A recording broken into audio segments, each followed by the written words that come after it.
প্রিয় ভাই বোনেরা, আজ আমরা বাইবেলের এমন একটি বিষয়ে অধ্যয়ন করব, এমন একটি পদ নিয়ে আলোচনা করব যা পূর্বে যারা আমরা পড়েছি, আমরা অনেক সময় পড়তে পড়তে আমরা ভয় পেয়েছি, আমরা বুঝতে পারি নাই এটার আসল অর্থ কী।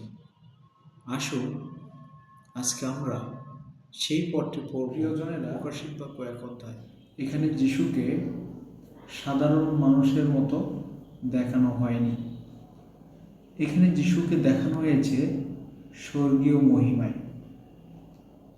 সাদা চুল মানে এই নয় যে যিশু বয়স্ক বৃদ্ধ, বরং এর মানে তিনি চিরন্তন, তিনি সম্পূর্ণ পবিত্র, তিনি এমন একজন যার জ্ঞান সীমাহীন, আর তার চোখ আগুনের মতো। এর অর্থ হলো এই, যিশুর দৃষ্টি এমন যা শুধু আমাদের বাইরের কাজেই নয়, আমাদের মনের ভিতরেও কি হচ্ছে তিনি দেখতে পারেন। আগুনের অর্থ হলো এটা। আর সাদা চুল অর্থ হলো এই নয় যে যিশু বৃদ্ধ, না, একদম না। এর অর্থ হলো তিনি পবিত্র। হিমের মতো সাদা মানে তিনি অনেক বেশি মহিমান্বিত, অনেক বেশি পবিত্র।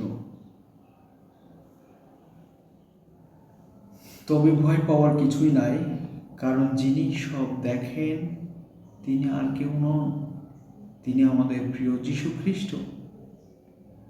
এবং আমাদের মনে রাখতে হবে যীশু খ্রিস্টই আমাদের পরিত্রাণকর্তা। আজ আমরা নিজেদের কাছে প্রশ্ন করি, তার এই চোখের সামনে আমরা দাঁড়ানোর মতো সেই পবিত্রতা, সেই স্বচ্ছতা, সেই সৎ ব্যবহার আমাদের আছে কিনা, নাকি আমরা সেই গোপনে আদম এবং হওয়ার মতো লুকিয়ে থাকছি কিনা। তবে সত্য কথা এটাই, সেই দৃষ্টি থেকে লুকিয়ে কেউ থাকতে পারেনি, আজও আমরা পারব না।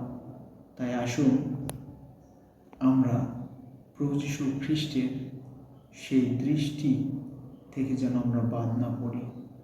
তার দৃষ্টিতে যেগুলি খারাপ কাজ রয়েছে তা থেকে আমরা নিজেকে সরিয়ে রাখি। আসুন আমরা সেই পবিত্র এবং তার দৃষ্টিতে যেমন ন্যায্য, শুভ, ভালো কাজ সেগুলো আমরা যেন করি। সকলকে ধন্যবাদ। প্রভুর বাক্য শুনে আমরা যেন আমাদের হৃদয় ও মন পরিবর্তন করি।